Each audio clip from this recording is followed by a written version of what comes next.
Bismillahirrahmanirrahim.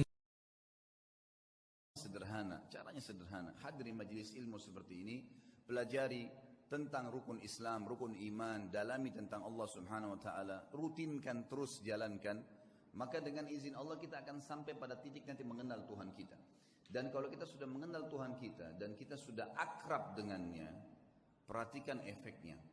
Kita akan menjadi manusia yang super luar biasa.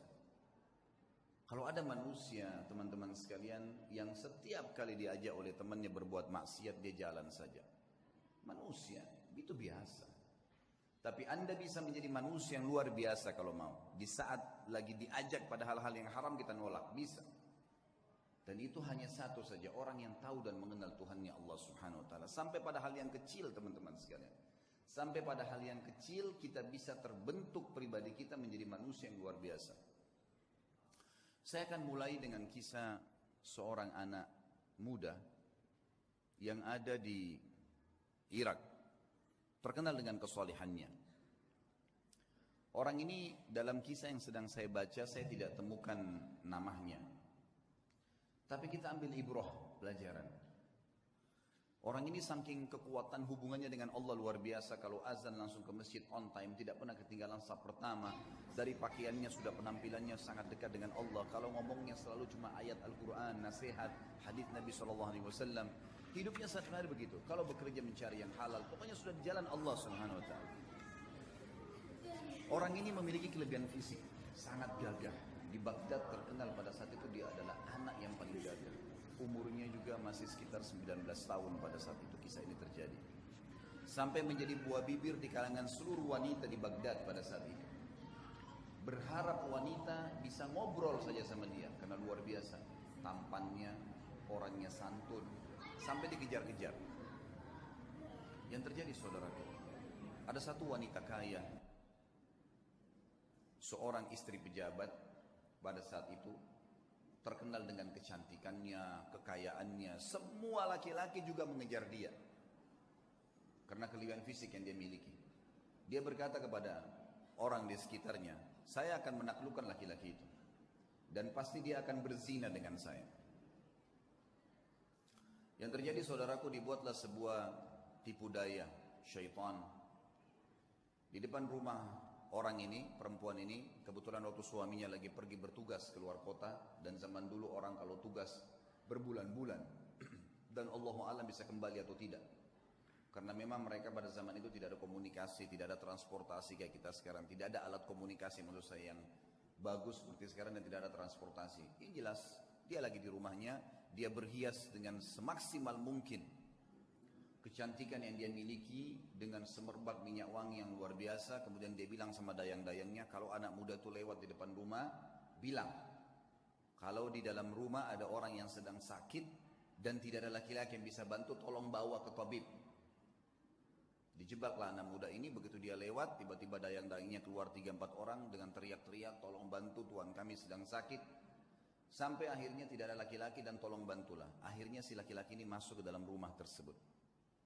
Waktu dia masuk dalam rumah tersebut, saudaraku seiman, maka yang terjadi adalah, yang terjadi pada saat itu, ditutup pintu. Kemudian si perempuan yang tadi licik ini berkata, kalau kau tidak mau berzina dengan saya akan teriak bahwasanya kau sengaja datang untuk mengganggu saya di rumah saya. Dijebak. Waktu itu rumah semua berdekatan, sedikit teriakan sudah kedengar. Serba salah, apa yang harus dia lakukan? Terjebak di sebuah ruangan rumah dengan wanita yang sempurna. Terjebak di sebuah ruangan, wanita di depan matanya dengan kesempurnaan, cantik, kaya, punya jabatan. Tinggal minta dia berzina saja. Hanya itu. Dia bisa menikmatin, dia bisa mendapatkan harta dan seterusnya. Tapi saudaraku, orang yang sudah mengenal Tuhannya Allah berbeda. Dia sudah tahu siapa dia sudah tahu siapa yang akan dia hadapin dari makhluk juga ini. Dia sudah tahu bagaimana hukum Tuhannya. Dia sudah tahu janji-janji Allah nanti kalau dia meninggalkan yang haram, nantinya di surga akan dibalas apa. Dia sudah pelajari semuanya. Maka dia pun berdoa kepada Allah mengatakan, ya Allah, engkau tahu bagaimana aku menjaga hubunganku denganmu dengan baik.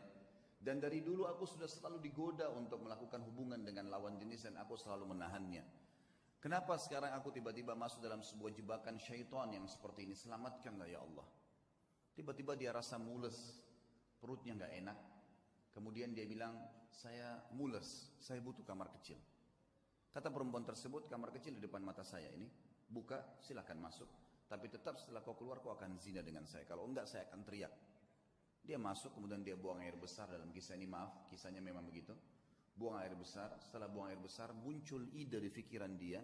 Tiba-tiba Allah berikan petunjuk, dia mengambil kotorannya sendiri, dia tempel di bajunya.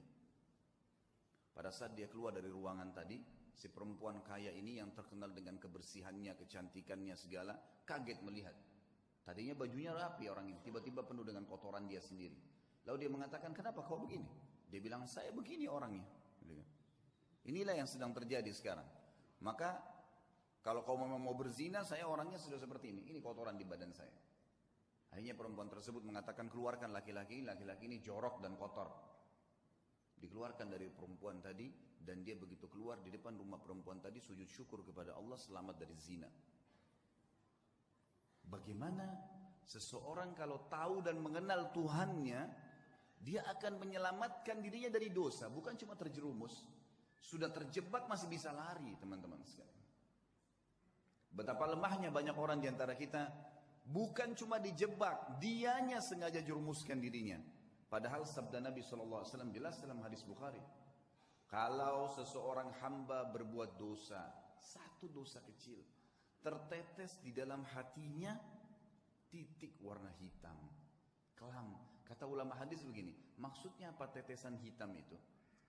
Dia akan merasa beberapa hari ke depan hidupnya gelap, hidupnya sulit dengan satu dosa kecil.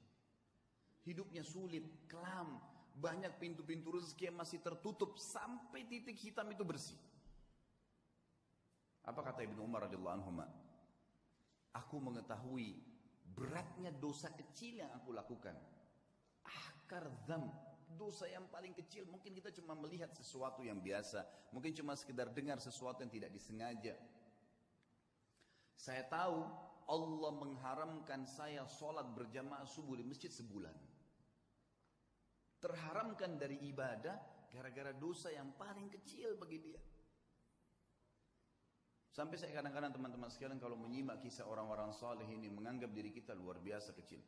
Sudah mengenal Tuhan kita